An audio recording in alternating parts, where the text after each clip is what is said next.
তো hello' guys, কি খবৰ আপোনালোকৰ? আজি আকৌ নতুন এটা ভিডিঅ' লৈ আহিছোঁ। আজি মানে ফেঞ্চি বজাৰত গৈ আছোঁ, যিহেতু দুৰ্গা পূজা আৰু বেছি দিন নাই মাজতে। তো আজি মাম্বা আৰু মই ফেঞ্চি বজাৰত যাওঁ, কি হয় চাওঁ। মানে বহুত ভিৰ বুলি শুনা পাই আছোঁ, আজি গৈ পেলাই চাওঁ। তো আজি জালুকবাৰী ছাইডৰ ফালৰ পৰা নাযাওঁ, আজি মানে যাম নৰ্থ গুৱাহাটীৰ পৰা। এইফালে ফেৰীত যাম আমি, পূৰা এইফালে মাছখোৱালৈকে ফেৰীত যাম। তো গৈ আছোঁ বৰ্তমান। তো বৰ্তমান 1:45 হৈছে। মাছঘাটৰ ফেৰীখন 3টা বজাত বোলে যাব। তো এতিয়া ৰজাদৌৰলৈকে গৈ আছোঁ, তাতে বোলে 2টা বজাত মানে ফেৰী আছে। তো আমি সোনকালে গৈ পাব লাগে ফেঞ্চিত। তো এতিয়া বৰ্তমান বাজিছে 1:45 হৈছে আৰু। তো সোনকালে যাব লাগে, তো গৈ আছোঁ এনেকুৱা। তো ফাইনেলি আমি আহি পালোঁ বৰ্তমান। বাপৰে বাপ, ইমান গাড়ী আছে। মানে ফাল্টু মানুহ থাকে কিছুমান আগত। অ' বাইদেউ যাব দিয়ে, লাগি যাব বাপৰে বাপ, কি ডেঞ্জাৰ ৰাস্তা ৰে, উৰি পাবা।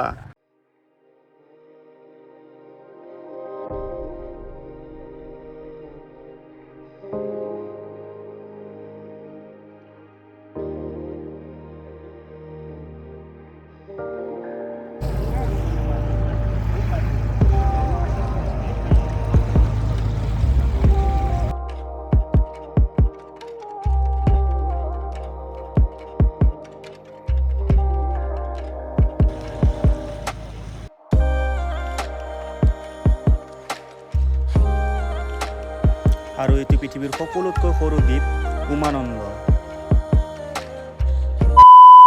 তো গাইজ, দুৰ্গা পূজা আহি আছে। দুৰ্গা পূজাৰ মেইন বজাৰ বুলি ক'ব গ'লে ফেঞ্চি বজাৰে মেইন। তো আমি আজি ফেঞ্চি বজাৰতে আছোঁ।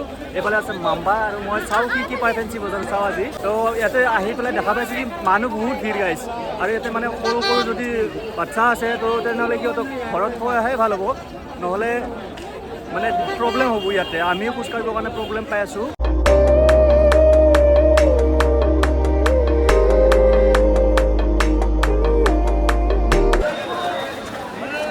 Stop.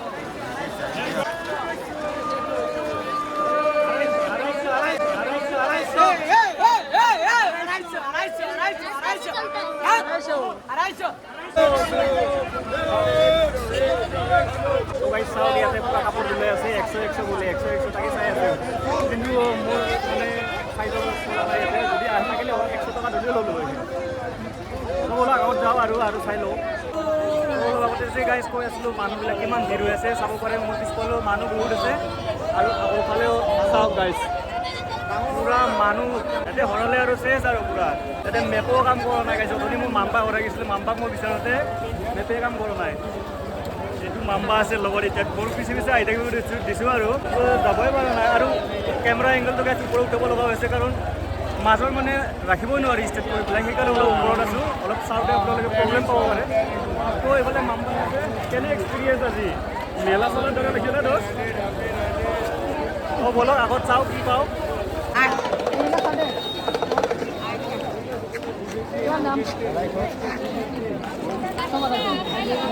উজ্জ্বল কলা এইফালে মাম্বাই কিবা চিলেক্ট কৰি আছে মোৰ কাৰণে। বাহিৰতে লৈছোঁ আৰু ভিতৰত লোৱা মানে মানুহ বহুত, এতিয়া বাহিৰতে লওঁ। তো গাইজ বহুত এনেকুৱা বিচৰাৰ পিছত এইফালে আমাৰ মাম্বাই মোৰ কাৰণে চিলেক্ট কৰিলে এইটো। গাইজ কেনেকুৱা লাগিছে কমেণ্টত জনাবচোন। তো গাইজ ইয়াতে বোলে কটনৰ চাৰ্ট বোলে 100 টকাতে পায়। মানে এইটোৱে ক'ব খুজিছোঁ আৰু যে মানে অসমত ক'তো নাপায় 100 টকাত কটনৰ চাৰ্ট। তো ইয়াতে বোলে দিব পাৰে। তো চাওঁ এইটো কটনৰে হয় নে কি হয়, ময়ে কনফিউজ হৈ গৈছোঁ মানে। অ' ভাই দে আৰু। তো গাইজ আমি ওলাই আহিলোঁ চলাটো লৈ পেলাই। তাৰপিছতে মই অথনিয়ে কৈ দিছোঁ যে ইয়াতে কেনেকুৱা ভিৰটো আপোনালোকে জানেই, এতিয়া বৰ্তমান দেখাই পাইছে। তো সৰু বাচ্ছা চাচ্ছা লৈ আহিলে মানে অলপমান সাৱধানে ৰাখিব, পাৰিলেতো থৈ আহিব লাগে ঘৰতে, তো হেৰাই যাব পাৰে মানে। তো সেইটো কৈছোঁ আপোনালোকক। তো গাইজ দুৰ্গা পূজাত আৰু ভিডিঅ' আহি আছে এটা, মানে আপাৰ আছাম যাম বুলি ভাবি আছোঁ দুৰ্গা পূজাত। তো আজি সেইকাৰণে অলপমান শ্বপিং কৰিম বুলি ফেঞ্চি বজাৰত আহিছোঁ। কিন্তু আহি পেলাই ইয়াতে কিমান মানুহ গাইজ, কি ক'ম আৰু ভাগৰ লাগি গ'ল। এইফালে পূৰা মানুহ যাম, দেখাই পাইছে কিমান মানুহ আছে। এইটো হেলমেটটো যে হাতত লৈ পেলাই খোজকাঢ়িব বহুত দিগদাৰ। এতিয়া মাথাত পিন্ধি কেনে অলপমান সময় ভিডিঅ' বনাই আছিলোঁ, ক্লিপটো অলপ আগতে দেখাই পাইছে। তো অলপ সময় থাকোঁ ইয়াতে, তাৰপিছত যাম আৰু ঘৰত। তো ইয়াৰ পৰা নেক্সট ব্লগ এতিয়া দুৰ্গা পূজাত আহি আছে।